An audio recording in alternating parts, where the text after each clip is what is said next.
Oh, yeah. Once you've had Rick Rack, you'll never go back. The ultimate motorcycle luggage rack solution. Forget those messy straps and bungee cords. Go strapless with a Rick Rack quick attach luggage system and quality bag. Head over to lawabidingbiker.com/store. Get hooked up now.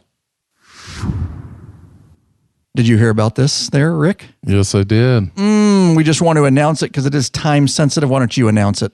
Yeah, well, legendary motorcycle customizer Arlen Ness died at the age of 79 on March 22nd, 2019.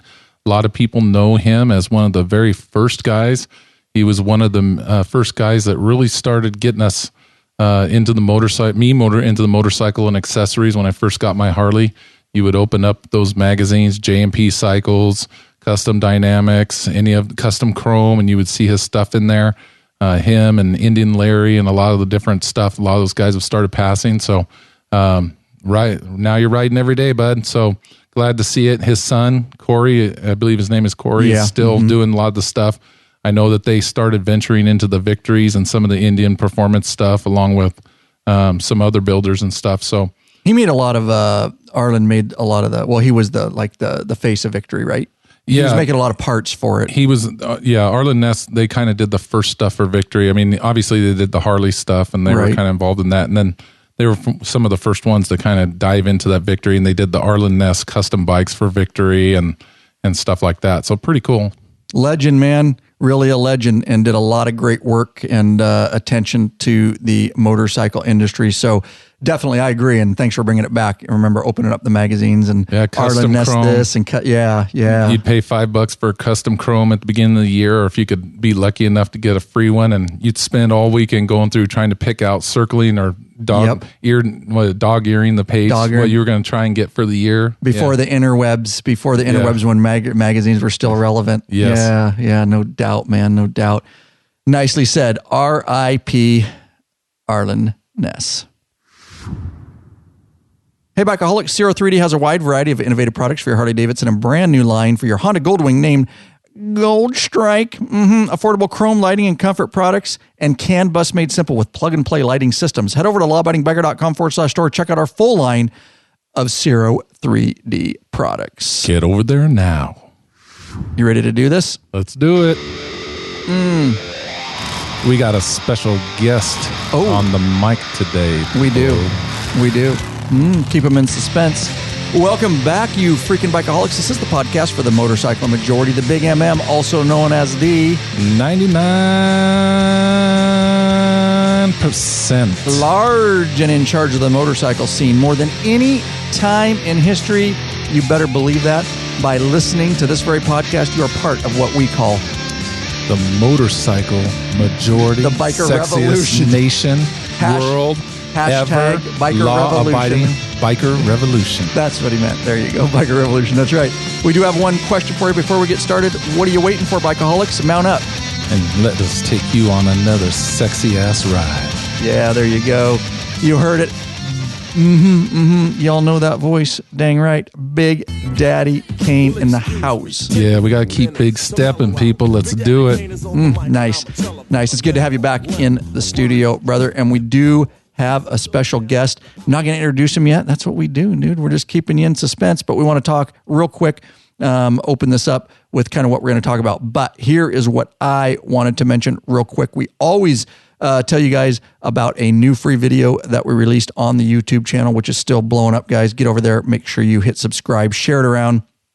And I think we're up to like 80,000 subscribers now. I'm shooting for that 100,000 before the end of 2019 here, and I'm going to do something real special on the channel when that happens. But why don't you tell them about this new free video? And it is just a staple product in our store now, Rick. Yeah, man. For a while, we've been carrying the Rick Rack saddlebag safety bolts made out of stainless steel, a very high quality product.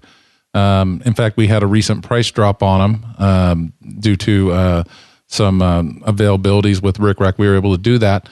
And we heard you loud and clear, and we were looking for something that we could offer at a little bit lower price break. So we came up with our own white labeled product called the Law-Abiding Biker saddlebag safety bolts for Harley-Davidson baggers. And we did not sacrifice quality at all.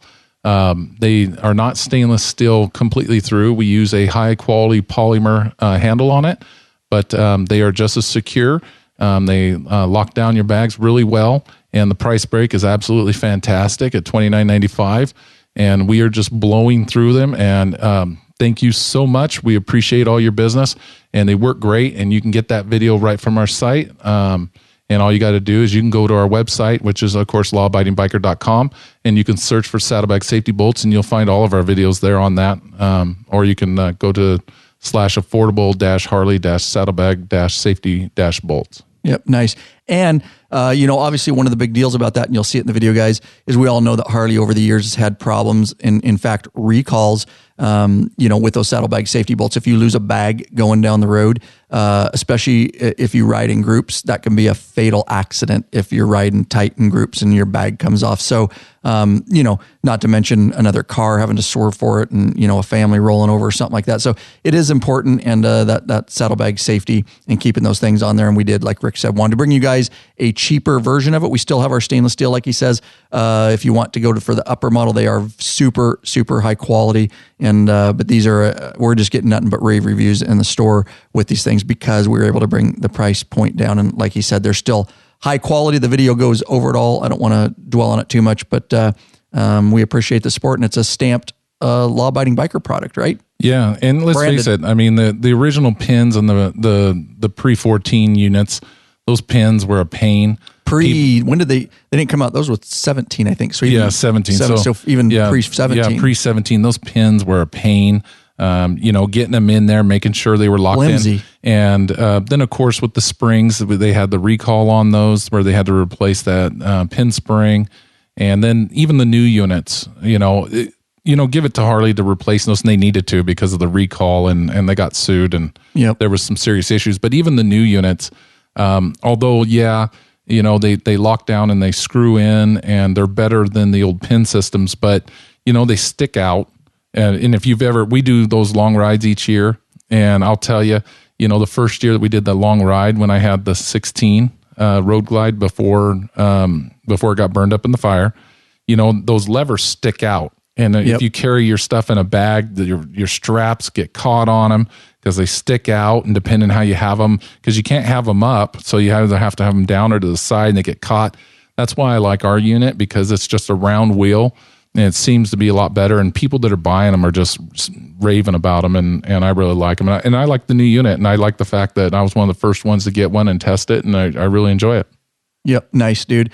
You're right. Even the new ratchet, system on a lot of guys are replacing those. Like you say, they get hung up. They're clunky anyways too, just the way they ratchet. And guys are getting gear hung up on them. Have you ever noticed that when you go to put them in, sometimes that they kind of go in at an angle? Like when you start screwing them in, they don't go in straight. I've never quite understood that. And then you kind of got to move the bag a little bit. These are the official, you're right, Rick. These are the official law-abiding biker branded polymer saddlebag safety bolts for Harley-Davidson by Rick Rack. I will put a link to it in the description of this podcast, lawabidingbiker.com/whatever episode. They sit so flat, just like the stainless steel ones. They sit nice and flat. I mean, they don't stick out as far as the ones, and that's what I like about them. And they've got nubs on them, so it makes them easy to get your fingers in there and get them real tight and secure in there. So, one of those long bolts is not backing out on you. You can assure that you're not going to have an accident. So with that said, we're going to move right in, and it's going to be Biker Talk. Biker Talk, that's what it is today, guys. And it's that's one of people have asked for, man. People want, they want to talk, they want to hear from regular old bikers and stuff. So we're bringing it to you today, and we're bringing it to you from an old school one, just like when we had Bob on. Absolutely, buddy. Absolutely. And we, of course, have the episode sponsors up front, but the following people also made this episode possible. Why don't you jump right in there, Rick? Yeah, we have patrons here. We have Todd Miller of Grinnell, Kansas. He's a top tier. We have John Manolitis of Federal Way, Washington, top tier. And we have Cade Salisbury of San Angelo, Texas, who is also top tier. We're not going to tell you who he is yet, but you're going to hear his voice for the first time right here on the mic. You go ahead. Diane Denroche of Unknown. Not sure where. Maybe we got to contact her and find out where she's at. Russell Fosby of Millbrook, Alabama, top tier. Brad Reese of Milford, Nebraska. And I'll finish it out here. Kurt Schindler of Morgantown, West Virginia. Slice Roberts of College Place, Washington. How about that top tier? Don Stringham of Centerville, Utah. Thank you so much. Lawabidingbiker.com/Patreon is how you get hooked up. You can pledge a certain amount per piece of content. No risk to you because you can put a monthly cap. There are benefits to include, of course, stickers, t-shirts. You can get into that awesome private Facebook group and forum up to and access to our live video broadcast. And in fact, this very episode will be put in the back end of the Patreon account, so you'll get it months before everybody else. And of course, those top tier also get access to our premium videos upon request. Nicely done. Puts a little fuel in the tank and keeps us rolling down the road. Yeah, buddy. Well said. So we're going to dive right in. And I do have another biker on the mic with a ton of experience and life experience. And it is none other than, I want to introduce him. You already heard his voice, and it is Rick Sr. Can I from now on call, it's Big Daddy's dad. It's Big Daddy's dad. Big Daddy's dad, or Kane-ski is what his best friend used to call him. Kane-ski? Yeah. Oh, yeah. We all had our ski on the end of our names for several years. Is that right? Where does that come from? The ski? I don't know. He'll have to tell I didn't a know story. If there was a story. He always to that. called my uncle Richard. He was like my uncle. He always called him Lazatsky, and then it was Kane-ski, and then there was Hillski, which is my step uncle. So I would just call everybody Polacks. Polacks. Nice. They all race cars together, and they all race cars together, and it was part of the whole deal. So. Okay. Can I call you Junior from now on? Yeah, you might as well. For this podcast, I think to keep it straight, if I address you, I'll say Junior or Senior.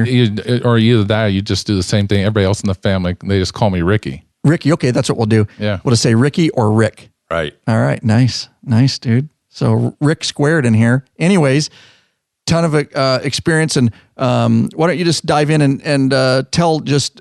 You can keep it as brief as you want or as in depth, but basically, just you live here in the Yakima area, greater Yakima, Washington area, and been riding for a while and retired. Just some of that real quick overview of yourself, if you would. Oh, certainly. I went into the military when I was 17, and due to money factors, motorcycles were the cheapest and easiest place to ride to get places.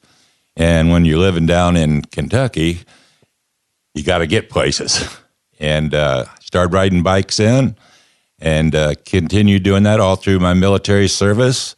I got out of the military and married a beautiful woman down in Evansville, Indiana.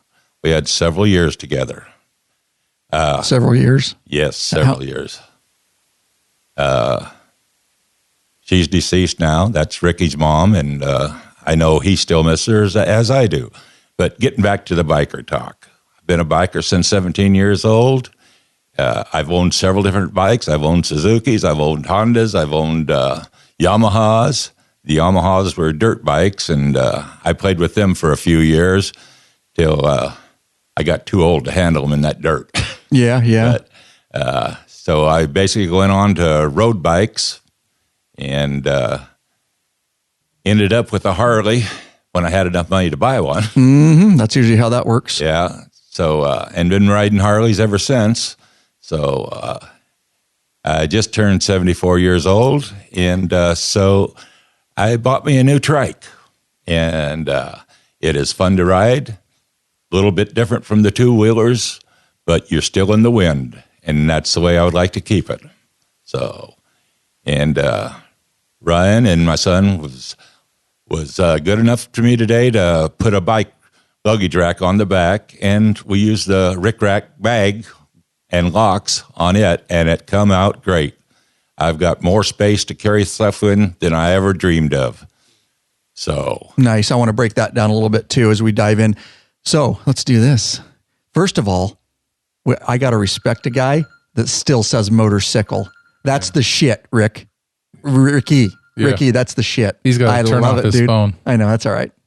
No biggie. So let me add a little bit about to his history. So okay, because then I have a question. So jump in, please. So what I'm going to do while he's shutting off his phone here, as a kid, I remember him having bikes, and he always had them. And he had a street bike. And where were you born at, dude? I was born in Evansville, Indiana. You were. I just wanted to remind the audience. So you were down there at that time. So go ahead. Yeah. And I remember him as a little kid having bikes, and I have pictures in my house of me being on top of his bike. He had a Suzuki road bike, and I was on top of that. What he did to influence me into bikes, though, believe it or not, the very first thing that really got me was his. He had a hobby of, him and all of his buddies, my Uncle Richard and stuff, was Honda Odysseys. Those were the first real addictions that I got into with him. And as a kid, I remember us going all over the Moxie area, riding around in this Odyssey together, where you have a father and son that are just spending time together, running around the area. So when we talk motorcycle talk here, understand, and my dad mentioned to it, it's not just road bikes. A lot of us started on ATVs and three-wheelers. We had three-wheelers, and we had the Honda Odyssey, which was your prelude to, basically it was a mini dune buggy of sorts. Okay, that's what I'm trying to look up. I'm trying to look up some pictures of it because I'm not familiar with it. Yeah. Is this it right here? Yeah. That's what they look like right there. That's sweet. Okay, they're basically a roll cage with four wheels and a motor in the back. Nice, dude. That's fun. Okay. I needed to connect it. So yeah, I'm looking at a picture of it. My dad would drive it and see in the front there where the feet would go. Yeah. I'd sit right there in the front bucket with my feet facing him, and we would go all over. We would go up camping. We'd go up to the dunes in Moses Lake and just have time as a family. And so that was my first recollection as a kid of really spending a lot of time with my dad doing anything motorcycle or sport oriented. And then that love got me into three-wheelers and then eventually into dirt bikes and such. So, I mean, he's had a long history of this. So it was interesting.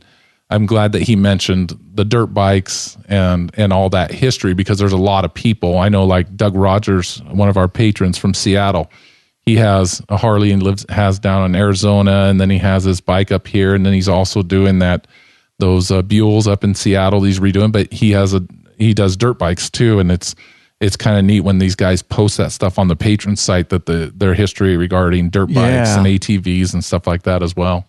Yeah, it is. A lot of guys, are true bikeaholics in the private patron only Facebook group, and you get to see, they're working on projects that aren't necessarily Harley, which is really cool to see, because I don't have any bikes right now that aren't Harleys, and so it's fun to see those type of bikes. So yeah, good follow up on that. And let me just take it back because I got a question. Do you remember, Rick, what your first bike at 17 was? Yeah, it was a 650 Triumph. Wow, badass, man. Yeah, it was the badass of the day. It was, and do you wish you'd have kept it? Oh, I'd like to have it back. Yeah, no doubt, man. Everybody says that about their first, and me too. Mm-hmm. My first Harley, not my first motorcycle, was just an Owens. Last week, the guy still rides it around here, and I'm like, God, I wish I just don't have room. It's ridiculous too. And that Triumph, those Triumphs were fast for their day. They were the badass of the badasses. You got to remember, you had Steve McQueen rode those things. Mm-hmm. Marlon Brando, that's what he rode in the Wild Ones. A lot of people thought he rode a Harley, but no, he was riding a Triumph Bonneville. And those Bonnevilles and the Nortons, I asked my dad once if he ever rode a Norton, and yes, I did. 750 Norton.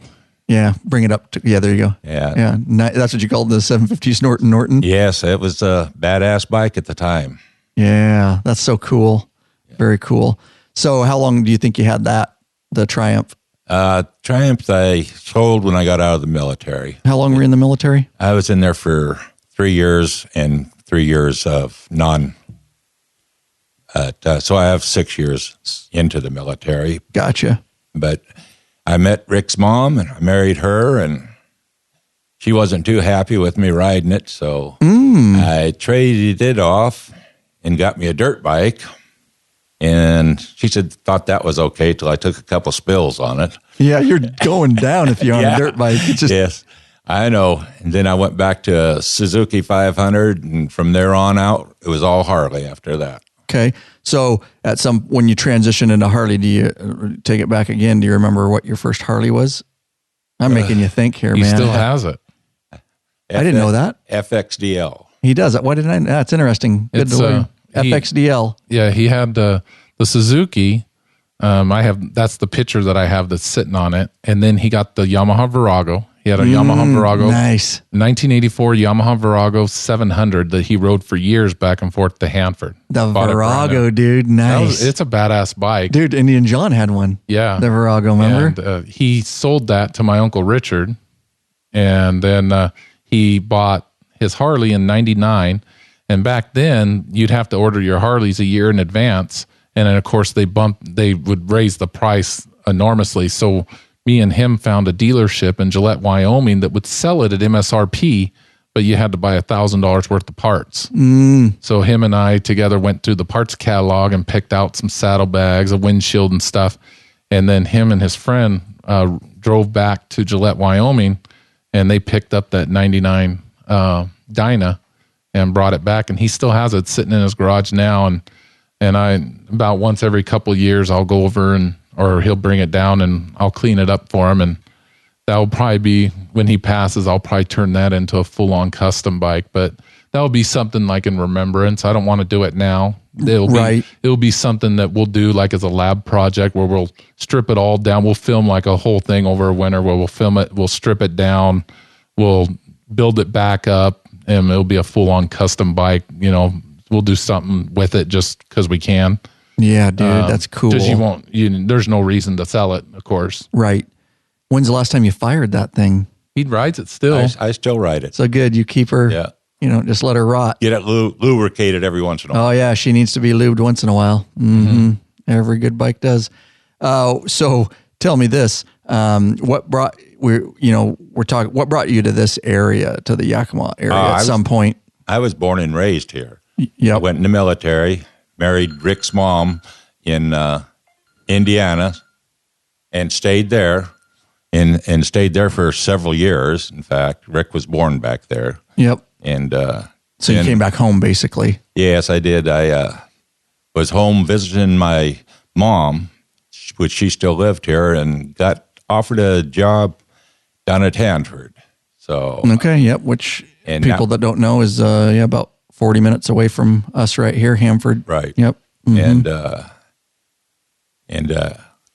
And they needed help so bad at Hanford in my skills that they moved me up here, paid for all my moving expenses. So, and I talked Rick's mom into coming with me, and we had a great life together here. Good. And if you don't mind sharing, what were your skills at Hanford that they wanted you for? I'm a steam fitter, a boiler maker, and a welder. And we found out today a mathematician. Yes, he's pretty smart with math. Damn smart with math. Yeah. But now I know where you get it from, Ricky, because you're damn sharp with numbers too. You tell me all these figures all the time and percentages off the top of your head. I'm like, dude, I need to write that shit down. I can't. I don't even know how you do that, dude. Well, mine's more like banker type stuff. It is. It's not carpentry type stuff. You're still sharp though, yeah. I have to when I was looking at the ruler today, I have to count the eighths to make sure. I just don't look at it and say that's 5 eighths. Right, I do too. I count and then I do it in my head real quick. Yeah. How many eighths is that? That's Your dad was a professional carpenter. He was, and he was sharp as shit with math. That guy, I was like, what the hell? That's why I was like, I'm not smart enough to do all those carpenter angles, so I'm not going to become a carpenter. Yeah. Become a dumb cop instead, dude. Yeah.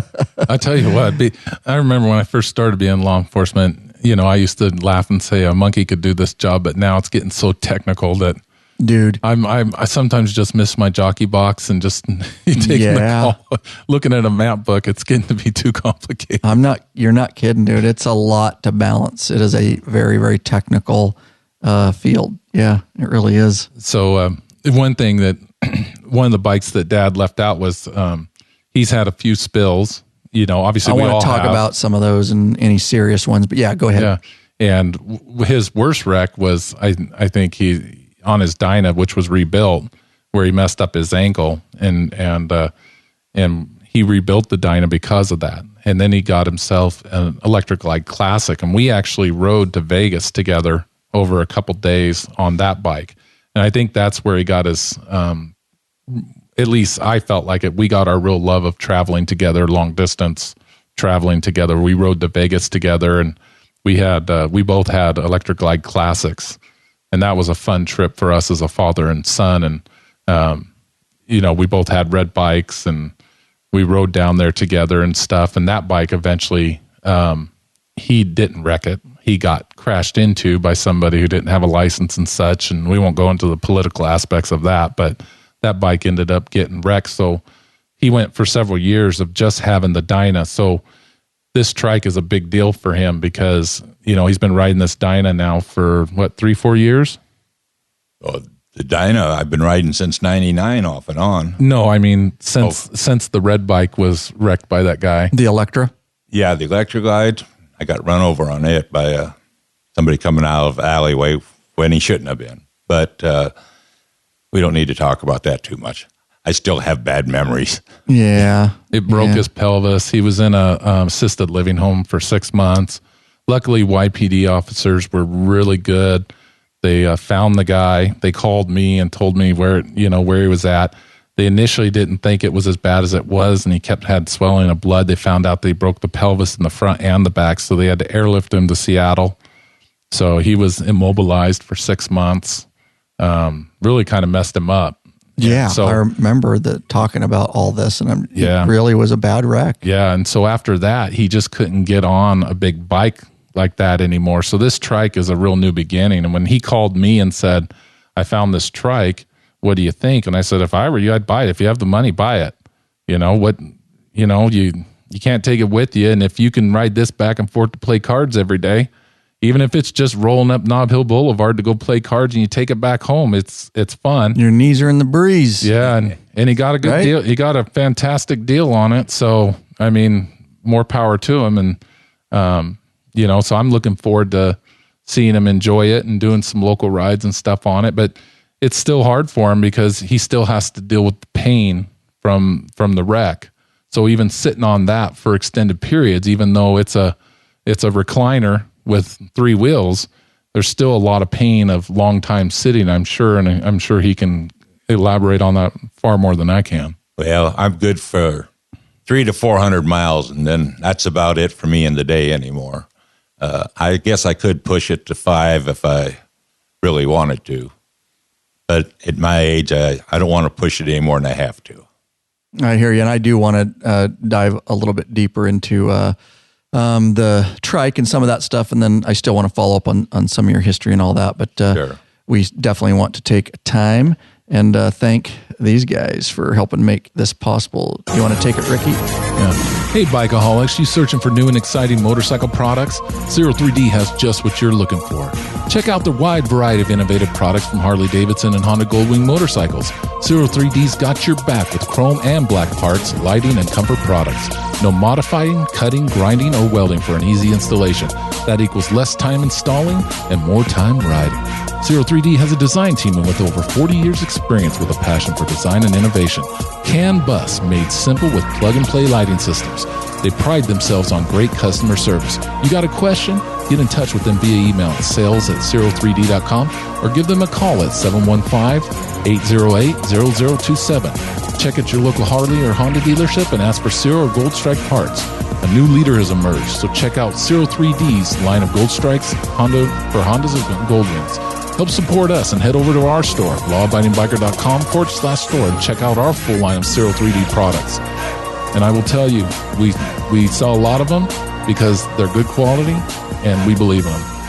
Absolutely. And they've been a supporter of this show and the biker community for a long time now. And we really appreciate it. All right, let's dive back in. And I have some follow-up questions on some of that. So, and I know at the risk of, we talked a little bit about the serious accident, and, that was a big deal, which changed. We've heard this story before, completely can change your life. And we know out there riding, it's a dangerous business, so to speak, because a lot of the other cars on the roads, that kind of stuff. So can you talk a little bit? You wrecked a Dyna. Are you willing to talk about that? Certainly. That was in 2000. I had just had the Dyna about a year. was on my way to a company picnic down in the Tri-Cities, and I went over Conowalk Pass. Familiar. And it's a very nice ride, except for one thing. I went around a corner, and they'd been hauling dirt out on the roadway, and the road was covered with sand and dirt. Went into the corner, maybe hair hard, I don't remember, but she washed out on me, and I ended up breaking my ankle with that ride. So Did you go low side? yeah, So you just went low side, not high side, just washed right out and Just washed slid right with her out, yeah. for a ways? You separate from the bike? yes, I did. Okay. I wound up down the dirt bank about 15 feet with a broken ankle. Dang. And I was lucky enough that another rider was come along about 2 or 3 minutes after I went over. He called the medics, and by the time the medics got there, they got me loaded into the wagon wheel there, the lumpy ride. That's what I call a lumpy ride because they're not comfortable. Right. And I was going into shock, so they had to shoot me with some morphine to break the shock up. And it went all uphill from there.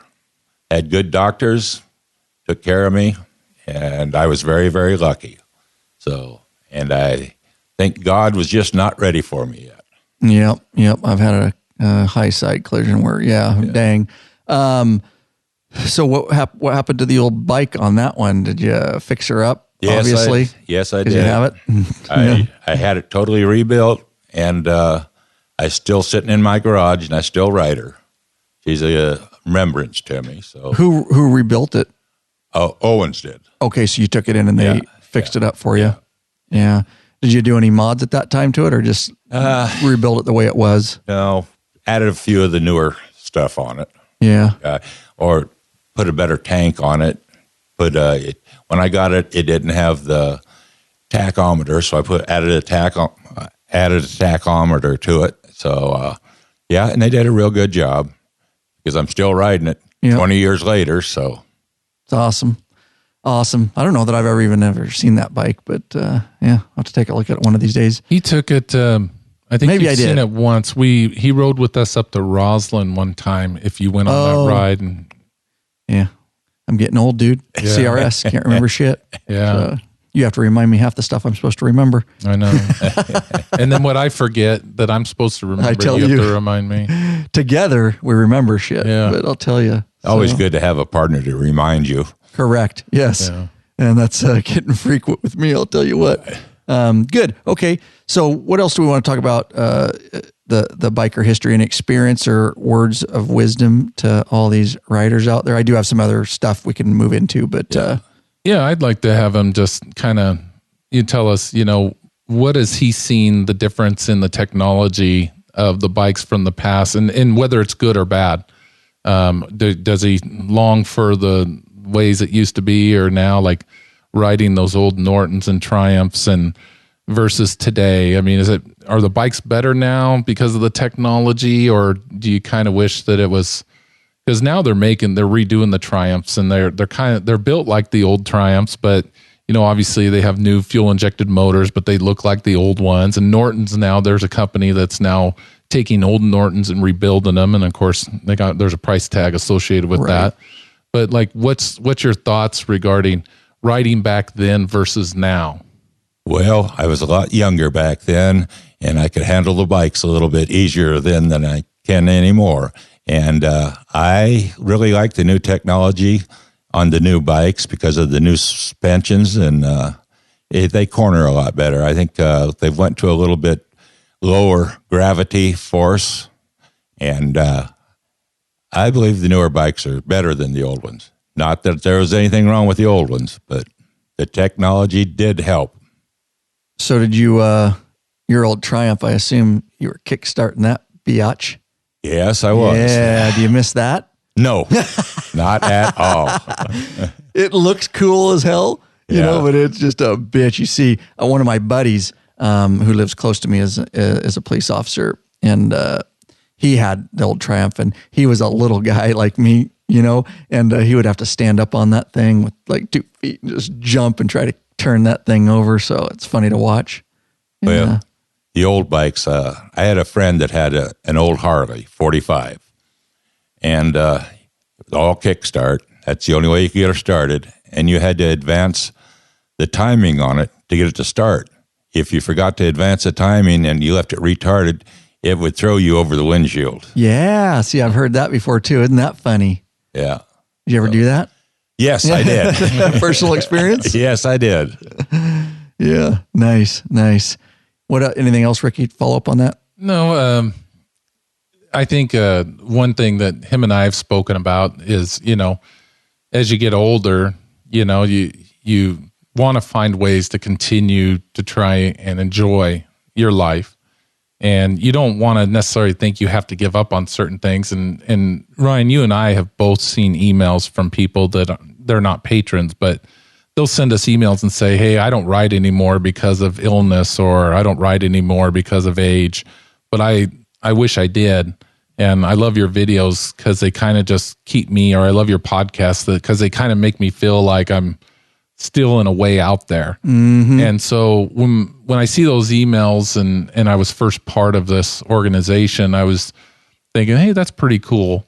But now seeing my dad continue to ride, and like I said, even if it's just to play cards or to go to the mall to walk with his buddy every day, or how often he does, he goes and walks with his friend Steve, it's given him an opportunity to continue to ride. That's where I think Harley did a good job with hitting the mark with this trike. When the trikes first came out, a lot of the hardcore Harley guys are like, I wouldn't ride a trike. And I've had this conversation with you before. I'm like, why wouldn't you? There's a time and a place where this trike absolutely fits. And I think it's a good deal. I think it's rather expensive, but then again, it's obviously more expensive to make. But it does offer an opportunity for individuals to continue. And before this option, the only other option was to special order a sidecar, or you went and bought a trike kit. And all that was a kit added on to your rear wheel that you already had. And then you just added a kit that had 2 rolling wheels, right? Mm-hmm. And at least with this, it's a manufactured, engineered process that is specifically made for that. And so I think it's a good thing, and I like to see my dad being able to do that. And if it extends his riding for a year, 2 years, 3 years, I mean, I don't know how long it's going to last. I mean, it could extend his riding for 10 years. I mean, we have one patron, Dave. I don't know his age, but I know he's still working, so I'm guessing he's not 70 yet. But he just switched from an ultra classic to a trike, and he's commented several times that he loves it. Yep. And so, and I got the impression based on his comments that he didn't necessarily need to do that. He chose to do that because he was buying a new bike and he knew this was going to be his last new bike. So he's planning for the future. So, I mean, there is that avenue for that. And it's good for people to be able to do that. And I think the views of trikes have changed. And I'm glad that Harley's done that. It'll be interesting to see if other manufacturers pick up on that as well. Right. Because it's an expensive venture to take on, I'm sure. But I'm glad to see that there's why I brought up Dave is I get the impression, without specifically him here to give his take, is that he's doing it for the future and because he wanted to do it now. And then you have a situation like my dad and many others that we've seen and patrons that have told us this, that they're doing it to extend their riding because they don't want to quit. So there's several aspects of it, and I think it's pretty cool. And if you can extend your riding, why not do it?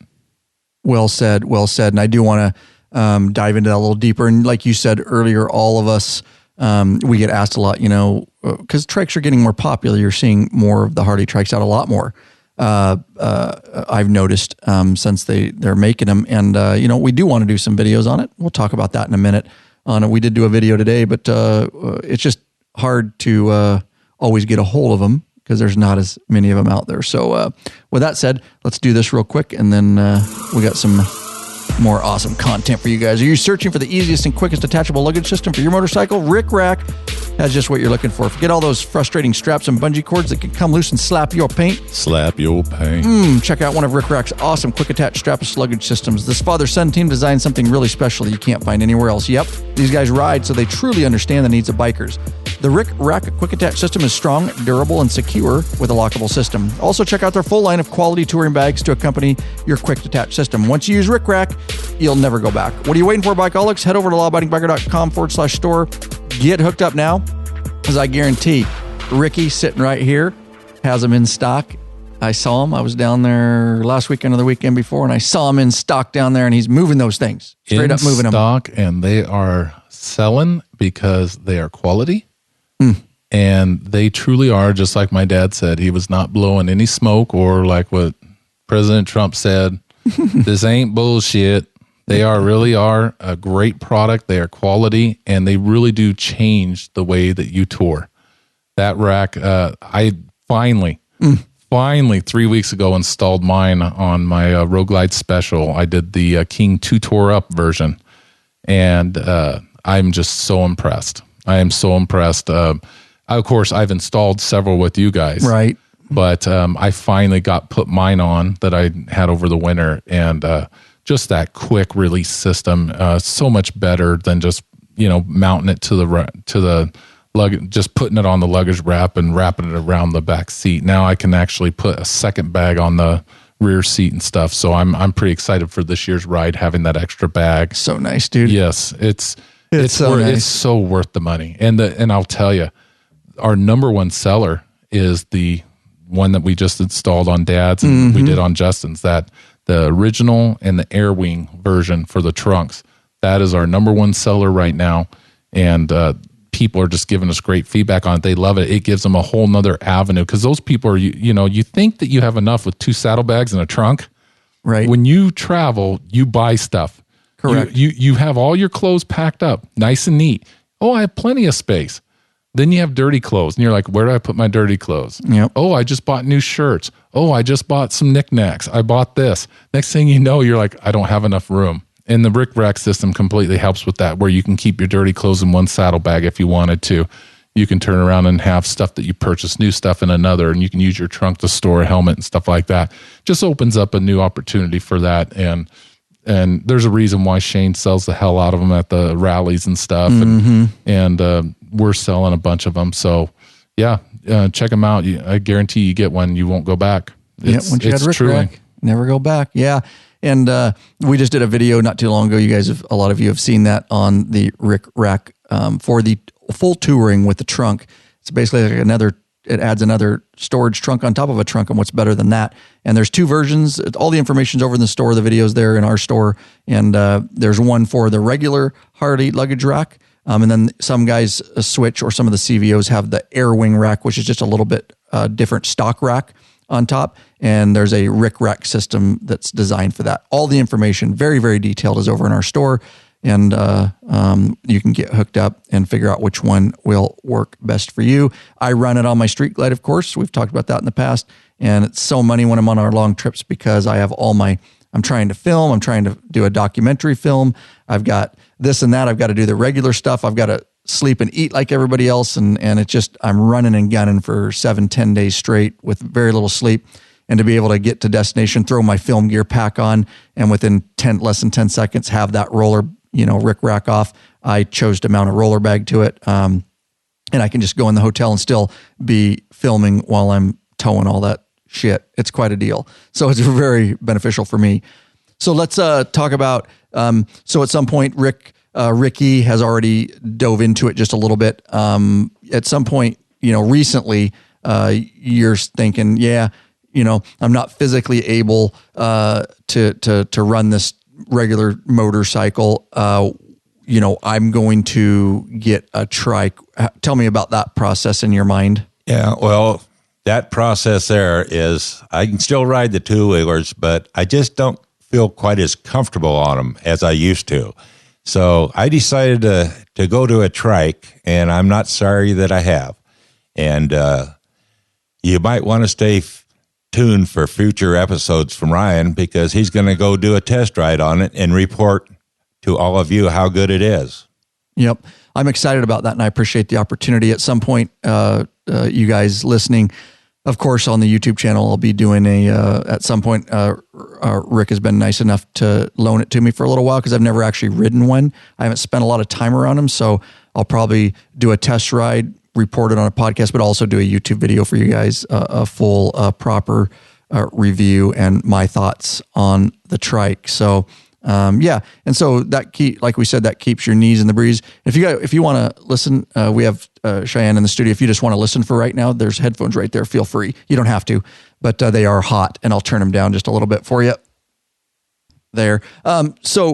So you ended up getting the Harley trike. You went with the Harley, obviously. Yes. And what year is it? And tell me how that deal came about. It's a 2018.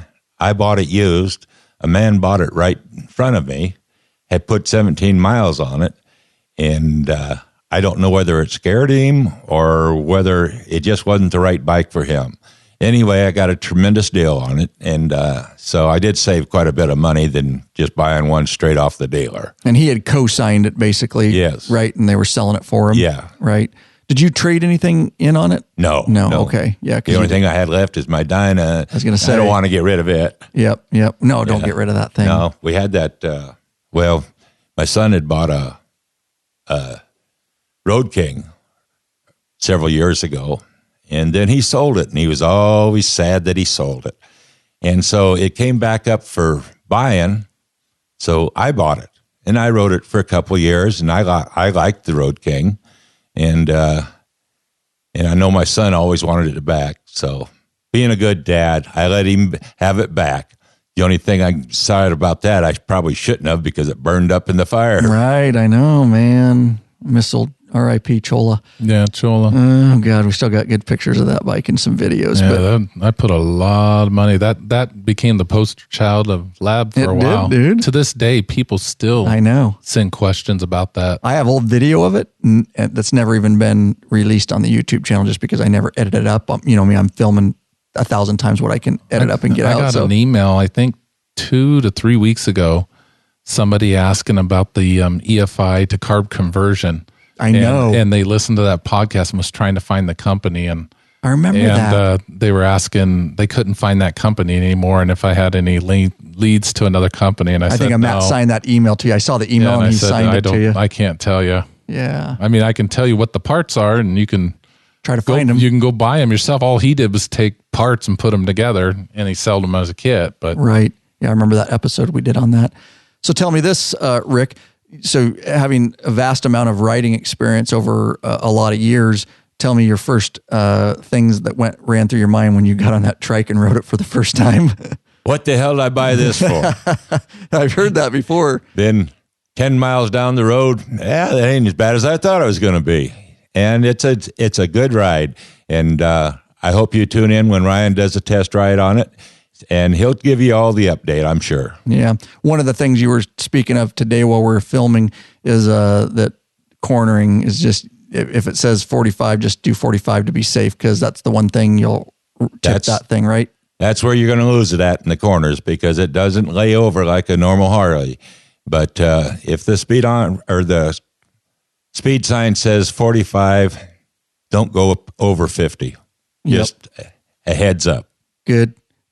Yeah, I can't wait to ride it. Let's talk about, so the interesting thing is we were talking all the ultras, your regular Harley motorcycles, all come, the full baggers, ultra classics, things like that, all come with the trunk, of course, but they all come with the luggage rack on top, and the trikes don't. It's a little odd. Yeah, I was surprised. In fact, we were actually here filming a totally different. I showed up and you and Matt were filming another project. I can't remember. One of thousands. I don't remember. Yeah, I showed up and you guys were filming something else, and you said, "Hey, I've got this extra rack." Mm-hmm. And I said, "Hey, Dad just bought a trike," and assuming that it would have the trunk luggage rack on it. And you said, "Well, here, give this to your dad." The Rick rack, right? Yeah, the Rick rack. And I said, we'll put it on there, and he'll have to buy a bag, but we'll get it on there. And then we also a Ciro cup holder and stuff, and serial phone holder. And then, so I get to his house. I'm like, hey, well, let's mount this on there real quick and you'll just get a bag. Let's make sure it fits. And it didn't have it. So then I went on the website and they don't have it. So from what I understand, they have two trikes. They have the trike that's like Sturgis Jeff's wife, Janet, has, which is... I forgot she had one too. Yeah, hers is the freewheeler, I believe. And it's set up more like the front end is like a normal motorcycle front end with the forks and the headlight and a windshield. And then the back has a modified... the rear end looks a lot like what Dad's would look like without a trunk. And then they have the electrified version of it. And being that his was the Tri-Glide, I figured it would have everything on it.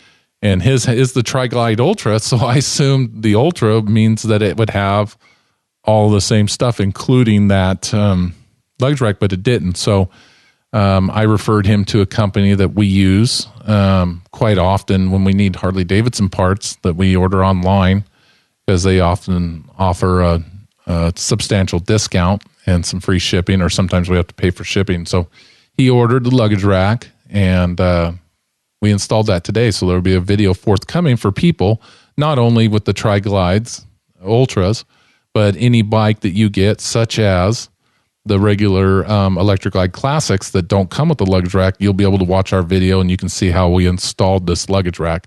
And this will work whether it's the Air Wing or the regular original classic luggage rack, because you're just drilling 4 holes. And let's face it, it is a scary situation. I mean, fortunately...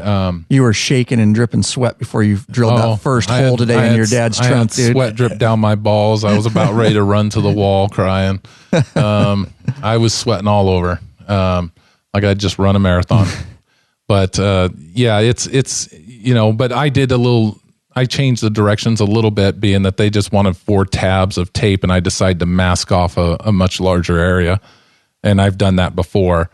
But this video should fit a wide range of things. But, we added the luggage rack so that he could do that. But so they could add the Rick rack. Basically, that's the whole sole purpose that we added that luggage rack to the top of his trike trunk, is now he's got the proper official law-abiding biker Rick rack system. The official Rick rack system for law-abiding bikers.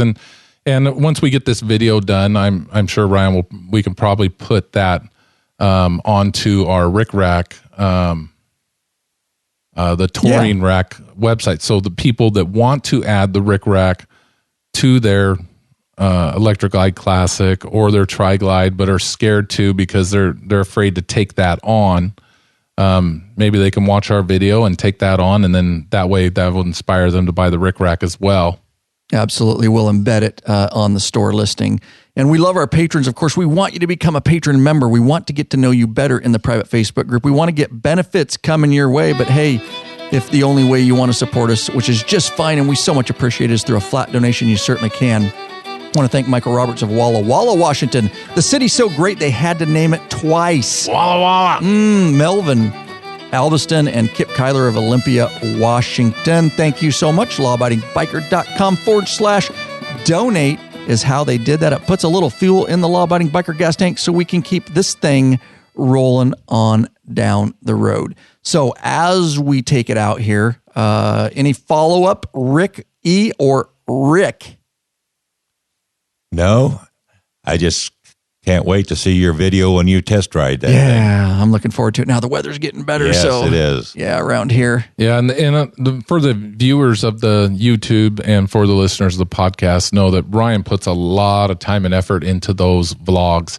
When he test rides a bike, it's the video may be 10, 15 minutes, but there's hours involved in that, because the ride may be an hour and a half, and then there's another hour and a half to 2 hours of video editing. So if you've ever thought about getting a trike and you're just not sure, or you're waiting, and that video comes out, maybe he'll give you some suggestions or maybe you're thinking of the future and stuff, and we may help you a year or two down the road with it. And so I'm actually looking forward to it as well. Yep. Awesome. Thank you for being here. Thank you for having us. Getting on the mic for the first time. You did good for the first time. Ricky, What do you want to do here for a call to action, bro? You tell me. I'm telling you right now, it's spring and it's riding season. People go on rides. Let's talk about Cruise Tools. Oh, nicely Cruise done. Tools. Don't get stranded, bikeaholics. Get hooked up with our Cruise Tool, the RTH3 roll-up travel toolkit for Harley-Davidson and American-made B-twin motorcycles. Why get stranded and have your bike towed over a small repair? We carry them in our bike. We recommend you do too. This quality-made toolkit has everything you need for a roadside emergency repair.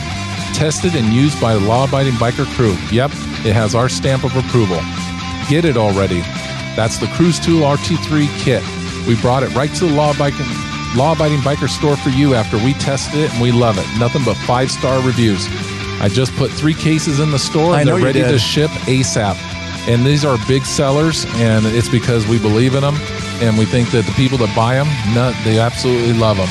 Absolutely. Loaded up on my police bike and my personal bike. Had to pull it out the other day to on the police motorcycle course to change one of the guy's kickstand springs, and I had the Cruise Tool kit ready to rock and roll. Excellent kit. Laid that baby up on the side and on a curb, and we did it. So there you go, guys. We appreciate you tuning in. Don't forget, if you want to hit us up, Lab Podcast Hotline, 509-731-3548, may make it on an episode. Or better yet, you can leave a voicemail right from your computer. That's right. Use the built-in microphone anywhere in the world for free. lawabidingbiker.com/voicemail.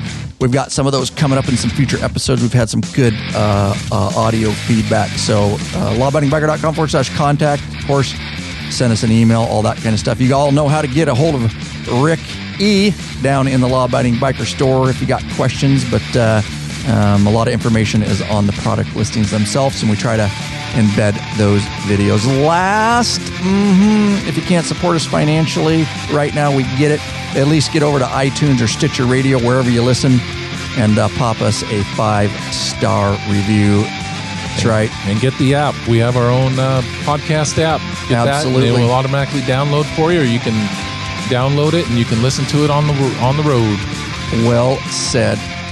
We're out of here, guys. We're out. Hope you're well. Hope you're out there definitely getting some riding in. Peace. I hope I gave you enough information about the three-wheeler that Ryan's going to follow up and give you a lot more. Heck yeah.